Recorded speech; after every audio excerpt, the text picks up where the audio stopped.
You know that expanding is one of my favorite words. I feel like, especially as entrepreneurs, we owe it to ourselves, to our businesses, to our families, to our clients, to continue to expand as humans so that we can remain the safe container and support of the people and things who matter. When we choose the path of entrepreneurship, we're taking on a lot more than if we were in corporate, because in corporate, you're given some of the responsibilities, you're given the ideas, and they are heavy and they're important and they matter. In entrepreneurship, you are the creator of the ideas, and then you're also the one that executes them. Even if you have a team, you're still executing, and it requires so much more responsibility. In corporate, you're told at 5 you're done. For the most part, if you're like doing a 9 to 5, for the most part, you're done when it's done. But, in entrepreneurship, it's a piece of your soul. It's a piece, it's like a tangible piece of your purpose exists by way of your business. And so it's, even if you have the boundaries of, well, I'm not going to be on my computer after a certain time, or I'm not going to answer to my clients after a certain time, the connection remains and you get the idea and you're like, oh man, I just got this really great download for this program and for this thing. And you immediately go to like pen and paper or like digital pen and paper and want to put it down. And it's just, we're so connected to our businesses because so often our businesses are a part of our purpose, are a part of what we're meant to do in this lifetime, how we're meant to leave a footprint, an impact in this lifetime.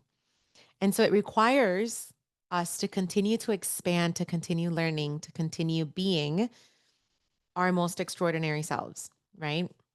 Um, and for me, a way that I do that is by reading. I like to read. Sometimes I'll read like the physical books, and sometimes I will listen to the audio books and still have the physical book, because then I'll come back and like make notes on the physical book. I know I'm a nerd, but it's delicious for me to expand and to grow. And a book that has really given me an opportunity to do that is The Yogi's Way: Transform Your Mind, Health, and Reality. And I picked this book because yoga and I have a strange relationship. And I talk about it in the interview with the author, Reema Datta. She is the author of this phenomenal book. She first learned yoga and Ayurveda from her mother and her grandmothers, as well as her grandfather, who wrote several books on Vedic philosophy. After receiving her master's from the London School of Economics, Datta worked for the United Nations before leaving to study ancient yogic wisdom and practice. Since 2002, she has taught yoga and Ayurveda workshops, retreats, and trainings in 20 countries across 5 continents. Her students include Sting, Paul Simon, Edie Brickell, and many others. Thousands of practitioners globally. We have the honor of talking to her on this podcast today. And I say we because, as you know, if you're inside the Seizing Happy Hybrid community, I tell you which books I'm reading and I tell you which authors I'm bringing on the show. And you get to submit your questions. And so you get to, in a way, interview these phenomenal authors with me. If you're not inside the Seizing Happy Hybrid community, you can click the link in the show notes and learn more about that. You also get to coach with me every week. We do office hours, and I get to support you through your business growth and your personal expansions. And we get to do a little bit together when I read these phenomenal books and I share them with you, and then we get to interview these amazing authors together. So I want to get straight into this interview with Reema because it was really phenomenal, especially because I'm not a yogi. And this book, even as somebody who is still trying to figure out her relationship with yoga, was still phenomenally impactful. So I can't wait to share this interview with you. Okay. So I'm so excited that you're here because um, one of the things that I tell my listeners all the time is like the advantage of having a microphone and a platform like this is I also get to be a little selfish, right? And also ask my own questions and like get to Sure. pick the most brilliant brains on the planet right? Including yours. No. And for me personally, yoga has always been this thing that I want to get into, that I want to fall in love with. Hmm. But we haven't figured out our dating pattern yet. Like Ah, we keep let me going help on these with that. first, yeah, like we keep I'll give going you on a these first matchmaker. dates that feel really good, but then like I never call back. Oh shoot. Oh no. And I don't know Ouch. why I don't call back because it does feel good, right? Uh, So let's talk about that. Let's talk about what is the process? Where does the love with yoga happen? hmm. Where does it get connected? How does it connect to the body and the mind? Gosh, it's different. It's like love. It's different for each person, you know. Some people, it's like immediate. Their first class, they feel this magic and they're just hooked. And for some people, it takes time. It's like you need some commitment, like, okay, I'm gonna give this a try. I don't feel it quite right, like at this moment, but maybe once a week I'll keep going and something builds and all of a sudden there's a spark, you know? So it really is different for each person. But it's something that like you have to experience in your own being, that just comes from that willingness to go for it, to try and try again, and have this experience of the heart opening and the connection of the mind with the body and the body with the mind. And yeah, whether that magic happens the first class or the 10th class, it's like unknown, but it's something that just comes with the practice itself, with the direct experience.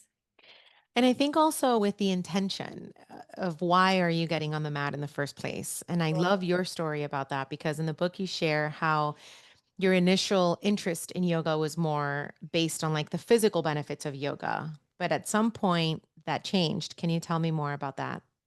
Yeah, it's quite a spiral because my initial interest was actually the philosophy, but it was when I started teaching yoga, which was mostly in the Western world, I kind of noticed that I was going with that flow of like the classes being more physical. So when I brought in philosophy or mantra or Ayurveda, those all of that was just like on the side of the asana, which was the physical was the focus. And yeah, that did shift for me radically. Like 10 years after teaching, I went through a hard time in my own life. I went through a separation with the father of my daughter, and she was just 3. And it was a really hard time for me. And so I was struggling at that time a lot in my mind and with different thoughts and emotions like anger and shame and anxiety and fear. And it just struck me that it's interesting for for me to observe myself and see what a hard time I was having in my mind. Because I'm like, wow, I've been teaching yoga for 10 years. I was brought up with these practices and teachings. So what's missing in my practice that I can't get a hold of my mind right now? And these emotions like anger and fear, I could feel how they're stripping me of my vitality. And that's what they say in the ancient texts, that our mind has that power, that it can really turn into a prison, and it can drain our energy, like our thoughts and emotions have that power. So I was experiencing that firsthand. And we always hear about the mind being powerful in the sense that it can, like, we can live to our greatest potential and all of these things like that we hear a lot. But the mind is powerful in the sense that it can destroy us. Like, we don't hear that so much, but it's so true. And that's what I was experiencing. Like, I was having a hard time just functioning day to day. I was feeling so down. And so that really inspired me to dig deep into the yoga wisdom texts and really, like, how do we actually navigate these emotions when they come up? And so I read the wisdom text with that light, like with that inquiry, and I found so many beautiful teachings that help us, that are actually like the roots of yoga are in those teachings of how do we face and navigate the mind. The mind is it's defined as the storehouse of thoughts and emotions. And so, how do we understand our minds and understand that as human beings, we are going to experience the full array of thoughts and emotions? So, on one hand, it's nice that it normalizes these these things like anger and anxiety and fear. Like we don't have to judge ourselves for experiencing them, which is like relief in itself and healing in itself, you know? So that layer gets, we can just let go of that layer of judgment. And then the wisdom texts are filled with beautiful practices on how do we be with these emotions? How do we approach them and let ourselves really experience them and get to the roots of them and really understand where they're coming from? Because it's from that kind of understanding that we can eventually free ourselves of them, you know? And that's different than what the mind does, especially maybe in the world today, like we kind of push away things that are uncomfortable or just like put them under the under the rug or place like look at our iPhones or do anything but face them, you know, like really we have so many beautiful like endless ways to distract ourselves these days, you know, more than ever. So these teachings on how to really just not judge them and like let yourself be with them were really valuable to me. So I started practicing, like that became my yoga practice, is watching my mind and being letting myself be with my emotions and understanding like different techniques. Like, oh, today anger has a hold of me, so I'm going to do X, Y, and Z. Or today fear has a clutch on me, so I'm going to do these set of practices. And kind of like I started to um, just design yoga practices around emotions actually. And, you know, if we are feeling jealous one day or gripped by anxiety one day, like there's these specific set of meditations and visualizations and movements we can do to move through them. Yeah, tell me more about that. About you talk a little about the optimal breathing practice and the all day yoga habit in your book. Can we get into that? Sure. Yeah, the optimal breathing is we take just like 3 to 5 minutes in the morning and just sit with our breath and cultivate this optimal breathing, which is breathing through the nose instead of the mouth and breathing into the belly instead of up in the chest. So when we start to breathe through the nose, there's like many benefits, physical, mental, emotional benefits from just that. And then also, you know, a lot of us, well, first of all, 50% of people in the Western world are mouth breathers. So it might sound obvious to breathe through the nose, but there are a lot of people walking around breathing through the mouth all day. So to just get aware of switching from the mouth to the nose, not just when you're doing yoga or meditation, but literally all day. And then many of us breathe up into our chest. And then if we're having, like, if an emotion like anger or fear arises during the day and we're breathing up in the chest, then those emotions are going to get more intense. But if we have the habit to breathe into the belly, which sends the body an immediate signal to relax, if we're doing that all day and we have this foundation of just being relaxed throughout the day, then when we get triggered and anger arises, or fear, or shame, or anxiety, then we at least can face those emotions with more grace than if we're like breathing up here. So it actually makes a big difference and helps us to navigate difficult thoughts and emotions when we just have that foundation of breathing into the belly and through the nose throughout the day. It feels like it feels like a really intentional connection with the self. It feels like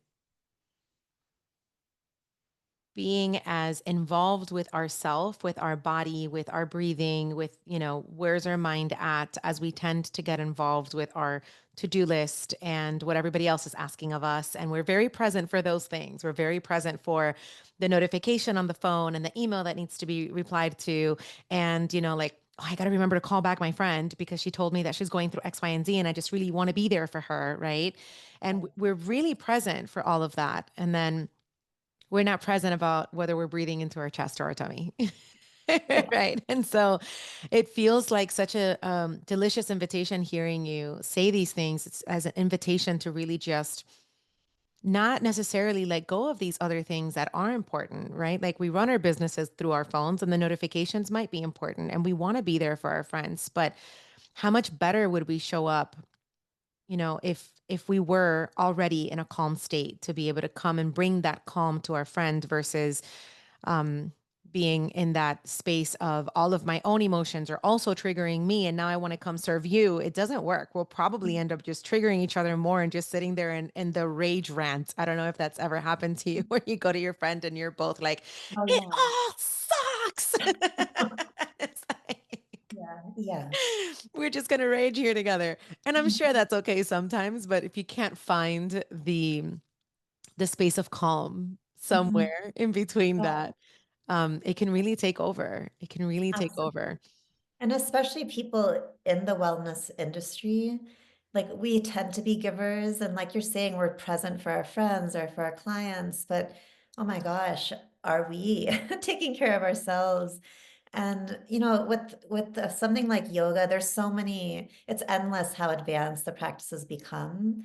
But one thing I've observed, maybe because yoga's become such an industry and I don't know all the reasons, but sometimes the foundational practices aren't given enough attention, and people are doing advanced practices without having a deep foundation, And so it's also just nice to acknowledge how sometimes the simplest practices can be incredibly powerful.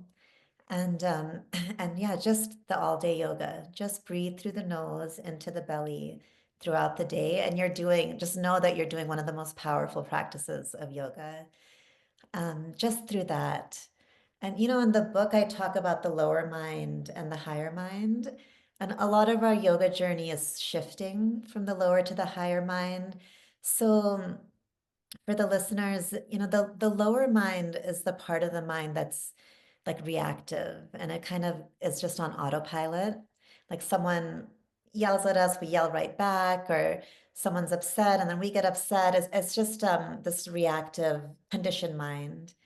And the higher mind is the part of the mind that has a deeper awareness and understanding of the bigger picture of why something may be happening. And so a lot of yoga is how to shift from that lower reactive mind to the higher mind that can actually pause and breathe and respond mindfully, which is easy to say, but it's actually a really hard practice, to really make that shift. But just doing this all day yoga and having that foundation of a slow, deep breath through the nose into the belly, it helps lay that foundation for shifting from the lower to the higher mind. I really like what you mentioned about the practices. And I find and I spend time on social media. It's part of my work. It's part of my job, right? And Mhm. I found so many things, especially as I was reading your book and learning more about this practice and just kind of getting a feel for what would be some of the topics of interest that my listeners might want me to touch upon. And I found so much online about like yoga in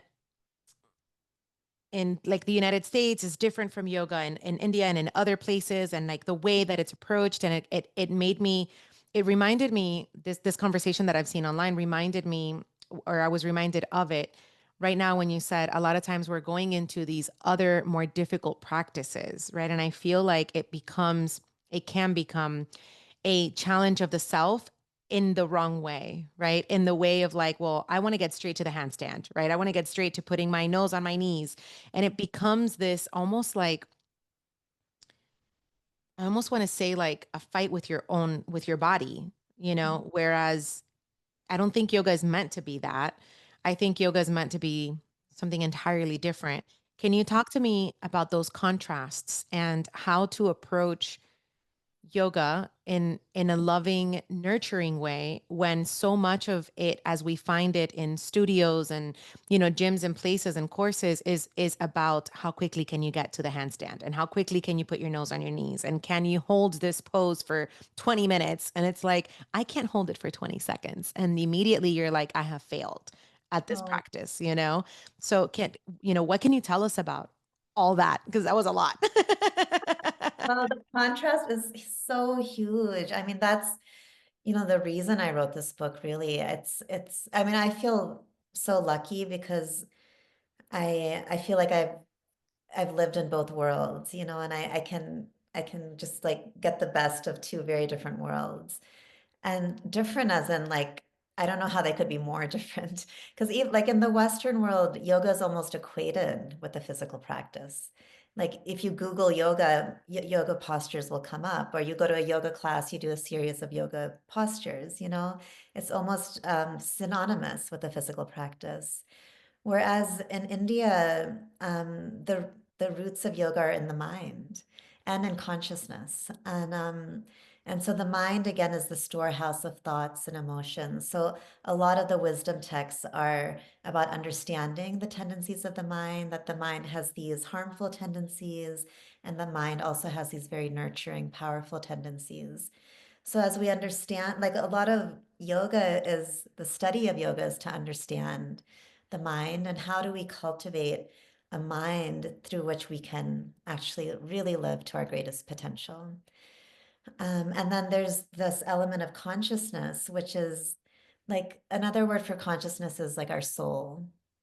So when we say, I mean, I find even the definition of yoga is kind of incorrect in the Western world, or what's the accepted definition throughout the world now is that union of mind, body, and spirit.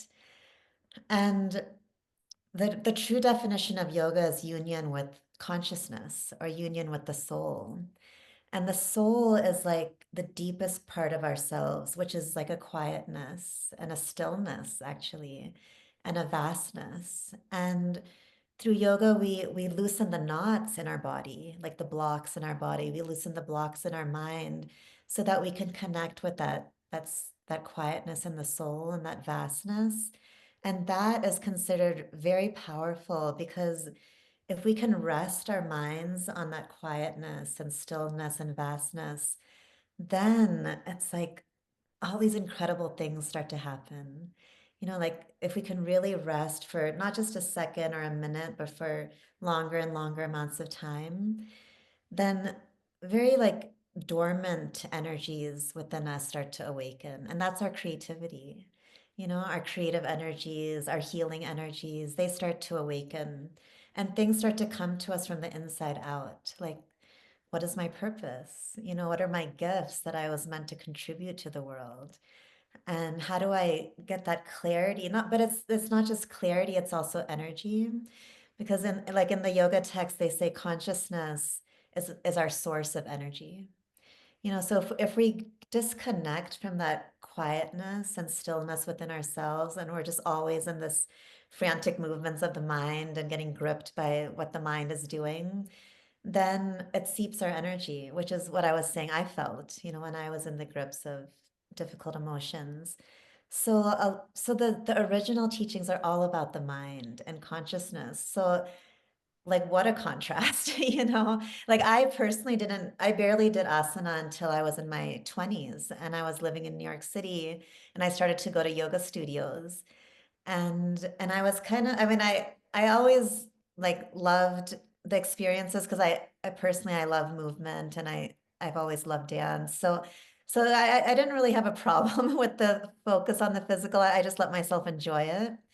But it was so obvious that there was so much missing, and then when I went through a hard time in my life, and I went back to those teachings, I realized like this can help so many people because I'm not the only one who struggles with anger and fear and these emotions.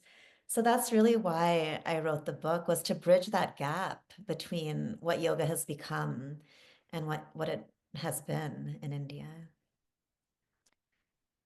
I hear you talk now about this connection to the soul and this connection to our vastness, right? And that really is that opportunity for maximum spiritual growth, I think, is when we can lead our external lives based on our intuitive compass, which comes from within. And I talk about this all the time in my coaching practice Mm. about having that inner voice be the thing that we start with. And then you can find the systems on the outside to support what your inner voice has already guided you to do versus you look outward for all the direction, right? Because it's not going to be our best direction. Our best direction is going to come from within. To me, that is a one of the definitions of spiritual growth is being able to tap into that Mm. self, that inner voice, that vastness as you call it. What would you say is the biggest obstacle that we face in that spiritual growth? Um, this is such a great question because it was one of the focuses of my book. But the biggest obstacle, and this is identified in the ancient texts, and I totally agree because I've experienced it, are kleshas. Klesha is a Sanskrit word that means a mind poison. Literally, the translation is a mind poison or a destructive emotion. And those are such strong words, right? Like poison, destructive. But that's again, these ancient texts are wanting us to recognize that the mind has that destructive power, so the major kleshas are attachment, anger, fear, isolation, like feelings of separation between self and other, jealousy. And so there are very specific teachings of how to, again, not judge because we, as humans, we are going to experience those states of mind. But how do we understand that the mind does these things and that's normal, that's natural? But how do we navigate them in a way that we can learn and uplift ourselves and grow instead of just like be drained, so definitely kleshas would be the biggest obstacle. And so a lot of the original yoga practices were how to accept and embrace our kleshas and work through them so we can eventually free ourselves of them.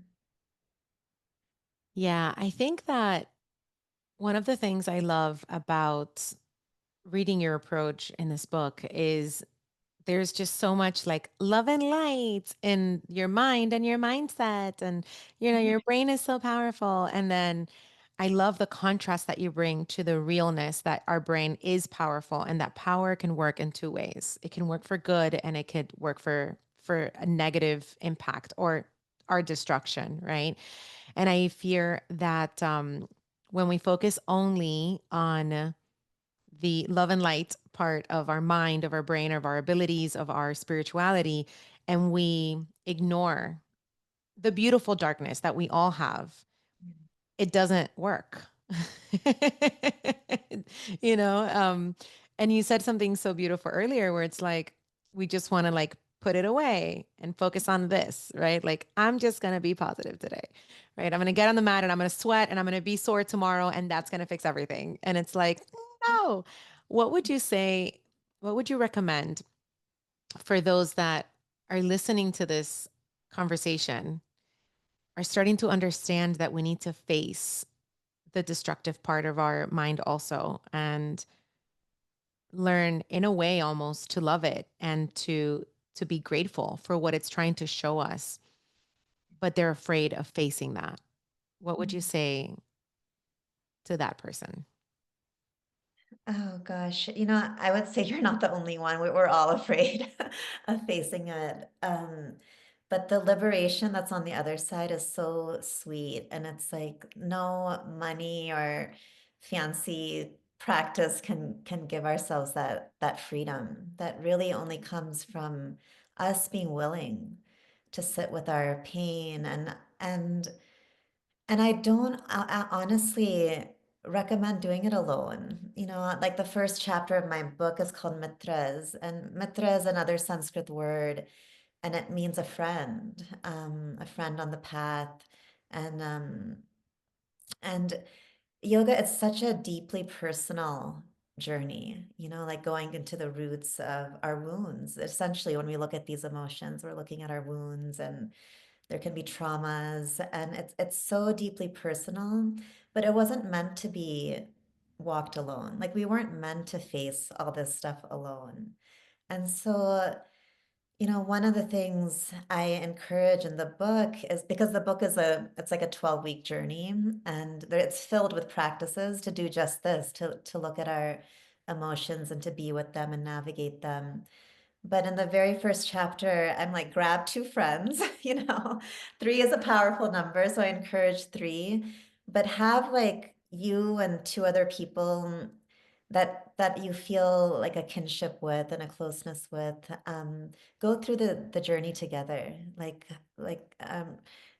I hate to say it, but I recommend my own book because my book, it took me 15 years to put these teachings together and to weave them into a course, and just to weave in the wisdom and the practices.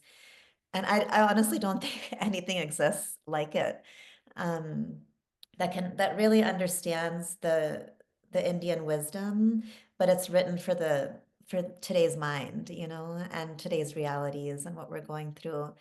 So I would recommend grabbing two friends and going through the practices in the book together, and not journeying alone, because it wasn't meant for that and you don't need to. I love that you mentioned, that it's grabbing all these ancient wisdoms, but presenting it in a way that is digestible today. Because I Yeah. feel like there's so much happening in the world right now that is truly just a remembering. Yeah. It's Hmm. just remembering things we already knew. And there's proof of it in all of these ancient scripts, right? And all of these ancient knowledge that we've had access to forever, right? But we almost became disconnected from that knowledge, and now it's like resurfacing again. And books like yours are necessary, right? And your practice and your experience being, through these 15 years of learning how to thread it for us and how to weave it into something that is tangible, a book that I can grab and share with my two best friends and go through this journey together, right? Through your writing and through that support of the friend, I think is so necessary in our time right now. And I think it also opens the door for my next question, which is about, being able to receive that spiritual teaching, because you can also weave this book for us and thread it and put all of your love in it. But if we're not ready to open up to it, if we're not ready to receive it, and to receive just the knowledge, the remembering, the gifts, right, that the vastness within has for us, then it also doesn't work. And so, what would you say? Talk to us about that 3-step process that you talk about in the book to be able to open up to that receiving of a spiritual teaching. Yes. Yeah, this is also one of those foundational teachings which I feel are missing, like in the mainstream, yoga world.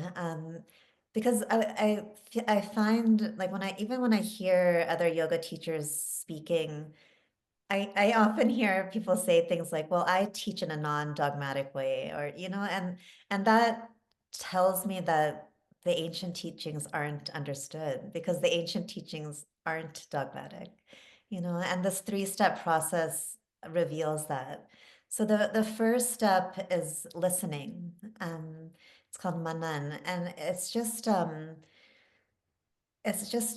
like acknowledging that, again, the mind has a tendency to get distracted. So the ancient yogis knew that. So they said, as you prepare to receive a spiritual teaching, just try to put all the distractions aside, and whether they're physical or in the mind, and really like take a moment to focus and just really open your heart and mind to listen, to really hear the teachings without distraction. And then the next step in Sanskrit, that's called Shravan. And that's means like reflection. So after you listen to the practices, take some time to see like how is it resonating within your own heart and within your own being. What is the resonance you're feeling? And that's so important, right? So it's like it's given a whole step. Like don't just listen to the teachings, but feel how it's sitting in your own being. And then the third step, it's called Nididhyasana, and that means meditative practices. So Now it's like, okay, you heard the teachings, you felt how it feels in your being in this moment, but now here's a set of practices, like meditative practices, and they could be breathing practices or movement or mantra, um, any kind of meditative practice. Now engage in these practices, really loosen any blocks in your mind, heart, body, and prepare yourself for a direct experience of these teachings. And actually the ancient texts, like the Upanishads, one of their main messages is to believe nothing until you experience it in your own being. Mm. So take those three steps and prepare yourself to have your own direct experience and only believe that. So the true teachings are non-dogmatic, you know, they're so empowering. And we don't even know the names of the people who wrote the ancient texts. Like, I think they were just that humble and they were really channeling just, they called it eternal wisdom, Sanatana Dharma. So they didn't even put their names on these texts because they were just like, you know, this wisdom is for all of us. And so remember it, enjoy it, and ultimately experience this wisdom in your own being. What do you hope that readers take away from the yogi's way? Well, I feel like the media and all these forces of the outer world really want to disempower us. You know, it's like the government is doing this and the leaders are doing this, and we're just like these slaves. And I want the readers to remember how much power we have. You know, it's that we can feel disempowered, and we can which is totally understandable given the messages we're getting from the mainstream. But you know, one of the main teachings of yoga is that our thoughts are creating our reality, which is, now we hear that in like new age stuff, but that's just like a basic ancient teaching, that our thoughts are that powerful. And so if you do have harmful thoughts, like you feel down on yourself, or, you know, depression, anxiety, all of that, one, you're not alone. I've experienced all of that, and I think many of us have. But there's a way out. Like, we don't have to be a slave to our minds and to those tendencies. And it takes time and practice, but we can liberate ourselves from those kinds of tendencies, and we can really turn our thoughts into ones that are very uplifting. And even when it feels impossible, like, we can take those steps to create our dream, you know. And I share my grandmother's story in the book because I find like what's happening in our outer world is so hard right now, and I share her story because what was happening in her outer world was always difficult from the time she was a child to the end of her life. Like, there was always huge challenges in her life, like living in India where there was colonialism and like really heavy patriarchy, and she was married at 14, and just like one huge challenge after another. But she had a practice, and she was in touch with that stillness and vastness, and she created joy in her day-to-day life, through her daughters and her community, and celebrating the festivals and song and dance. And like, we can do that now, like, we have that capacity to find joy in our day-to-day lives, and to uncover our gifts, and to experience the joy of contributing, the gifts we were born to give. Like, we can do all of that right now. And it's not easy, but it's possible, 100%. Rima, I am so grateful for your time. I'm so grateful for this book, for you taking the 15 years to bring it all together for us to make an impact on this present moment that is so needed. Thank you for being a part of the movement, of the change, of the elevation of what's required for us right now in this human experience. I'm very grateful for you. Thank you so much. Thank you for having me today.